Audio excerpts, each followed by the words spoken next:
Why are Harry and Meghan returning to the UK? That is the big question. It's understood their trip to the UK in July was really significant in driving this decision. The British monarchy has entered a moment that could change everything. King Charles has stepped aside, Prince William is now king, Catherine has taken her place beside him as queen, and suddenly Harry and Meghan are facing a reality they may never have expected.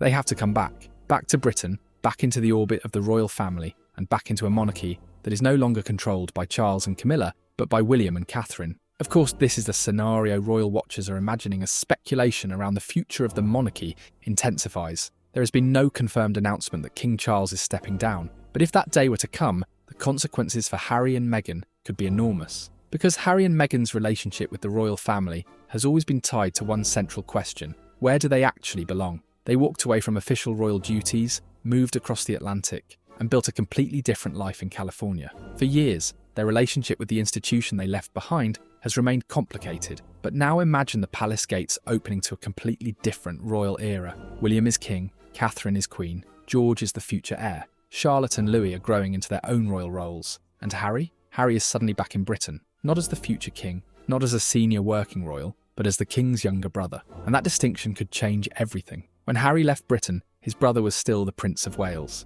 William was preparing for a future that seemed decades away. But if Charles was suddenly to step aside, that future would arrive much sooner than expected. William would inherit the crown, and Catherine would inherit one of the most powerful positions in the world. The transformation would be extraordinary. For years, Charles and Camilla have represented the current generation of the monarchy, but William and Catherine represent its future. Their reign would signal a generational reset, a new king, a new queen, a new image, and potentially a completely new approach to Harry and Meghan. That is where this story becomes particularly interesting, because Harry and Meghan may not simply be returning to Britain because they want to. They could be returning because circumstances have changed. Harry's connection to Britain remains incredibly strong. His family is here, his father's home is here, his brother is here, and his children remain part of the line of succession. If William becomes king, Archie and Lilibet would be growing up with their father much closer to the centre of the royal family. Suddenly, California would no longer be the only option. Britain could become home again. But there is a catch. William would be the one making the decisions,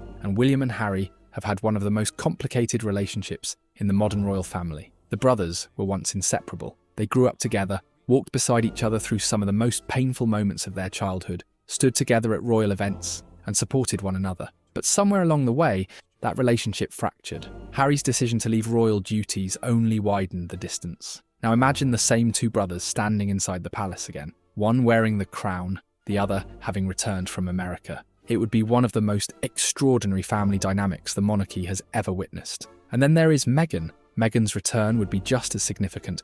She would be entering a Britain that has changed dramatically since she left, but she would also be returning under a king and queen who represent a completely different royal generation. Catherine would no longer simply be Harry's sister-in-law, she would be queen, and that changes the power dynamic completely. For years, Catherine has been portrayed as one of the central figures in the future of the monarchy. She's gradually taken on more responsibilities and stood beside William through some of the most important moments of his royal career. In this scenario, she would finally receive the title she had been preparing for, Queen Catherine, the woman beside the king and the future mother of the next generation of monarchs.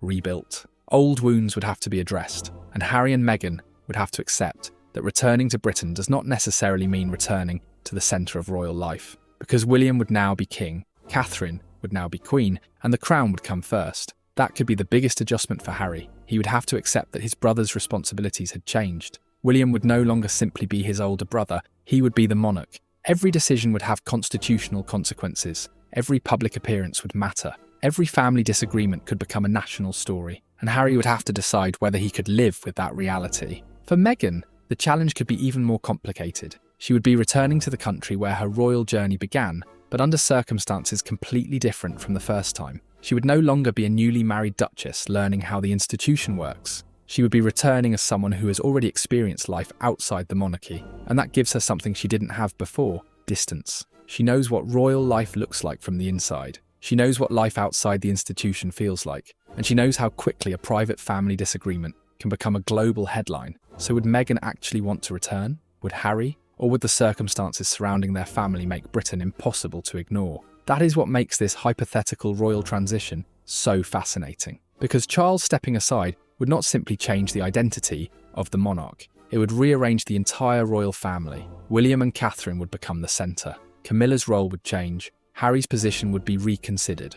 Meghan's relationship with the institution would be watched more closely than ever. And the next generation would suddenly become the face of the crown. The irony is that Harry and Meghan once stepped away from the monarchy because they wanted freedom from the institution. But in this scenario, the institution could come back into their lives in an entirely different way. Not because they are senior royals, not because they are working members of the firm, but because their family is still connected to the crown. Their children are still part of the succession, and Harry is still the king's brother. So perhaps the real question isn't whether Harry and Meghan are coming back. Perhaps the real question is what happens when they come back. Because if Charles steps aside, if William takes the crown, and if Catherine becomes queen, then Harry and Meghan would be returning to a palace that looks completely different from the one they left. The old power structure would be gone, the Charles and Camilla era would be over, the William and Catherine era would have begun, and Harry would have to decide whether he could finally make peace with the brother who became king. Because this time, Harry wouldn't be returning to the palace of his father. He would be returning to the palace of his brother, and that could make this the most dramatic chapter of the royal family yet. The crown would have changed hands. The Queen would have changed. The balance of power would have shifted, and Harry and Meghan would suddenly find themselves back at the centre of the royal story, whether they wanted to be there or not.